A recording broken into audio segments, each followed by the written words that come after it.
ថ្ងៃទ្រង់បរិនិព្វានថ្ងៃ15កើតវិសាខបុណ្ណមីឆ្នាំអាសាញ់ប្រុសស្រីគួរឲ្យសង្វេគបរិស័ទត្រៀបត្រាច្រើនអនេកទូមនុស្សពេកស្ដាយព្រះសាស្តាព្រោះថាជាថ្ងៃដែលព្រះទ្រង់ញៀនបរិនិព្វានក្រុងកុសិនារានៅក្នុងសាលវ័នរបស់ក្សត្រាគ្រប់គ្រងរក្សាដោយស្ដេចមលក្សត្រព្រះសាស្តាទ្រង់អស់កម្លាំង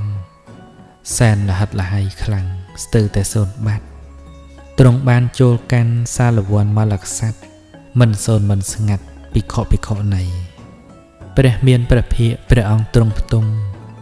លើគ្រាឧត្តមទ្រង់បានសម្ភានៅក្នុងចន្លោះសាលព្រឹកទាំងពីរទេពតាមូលមីបូជាសរីរៈដើម្បីបូជាដល់ព្រះសម្ពុទ្ធប្រសាបំផុតផ្កាមន្ទារវៈលំអិតក្លឹមច័ន្ទជាដើមបានធ្លាក់លើព្រះសរីរៈព្រះតថាគតរីគ្រឿងបូជាហួសពីរៀបរាប់ប្រសាគូគប់ដ៏ច្រើនបំផុតបូជាសាស្តាសម្មាសម្ពុទ្ធទ្រង់ស្អាតបរិសុទ្ធជាព្រះមុនីភិក្ខុជាព្រះអរហន្តានិងសាវិកាជួបជុំមូលមីខ្លះជាសីខៈអនាគាមី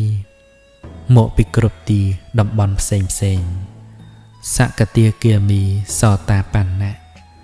សទ្ធាស្មោះស្ម័គ្រមិនបានវង្វេងនៅក្នុងភពនេះឬក្នុងភពផ្សេងមិនបានវង្វេងក្នុងវដ្តសង្សារទោះបឋិជនអ្នកមានកិលេសស្មុគស្មាញចាក់ស្រេះនៅក្នុងអាត្មាមិនថាជាមនុស្សឬជាទេវតាដោយចិត្តជ្រះថ្លាក្នុងព្រះសម្ពុទ្ធខ្លះសោកខ្សឹកខ្សួលរំជួលហរតីគួរសង្វេគក្រៃចិត្តសែនរន្ធត់ព្រោះតែប្រតិចាព្រះតថាគតប្រសាបំផុតជាងមនុស្សទេវតាក្នុងកាលនោះឯងព្រះដ៏មានបុណ្យប្រសាដោយគុណធ្ងន់ក្រៃពេកណាទ្រង់បានត្រាស់នៅបច្ឆមវាចាដែលមានពាក្យថាចូលគុំប្រមាទទ្រង់ត្រាស់ប៉ុណ្ណេះជាការបញ្ជាក់ដល់ពួកសាវកចូលខំសង្វាតចម្រើនដោយគុណ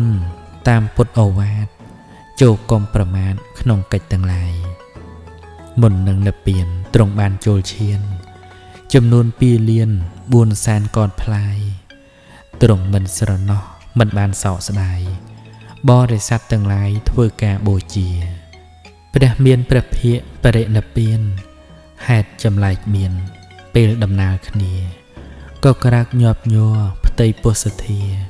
មនុស្សសត្វគ្រប់គ្នាមានចិត្តសង្វេគសាវកទាំងឡាយក៏បីញ៉ាំងគុណប្រសើរពេកពុនជាច្រើនអនេក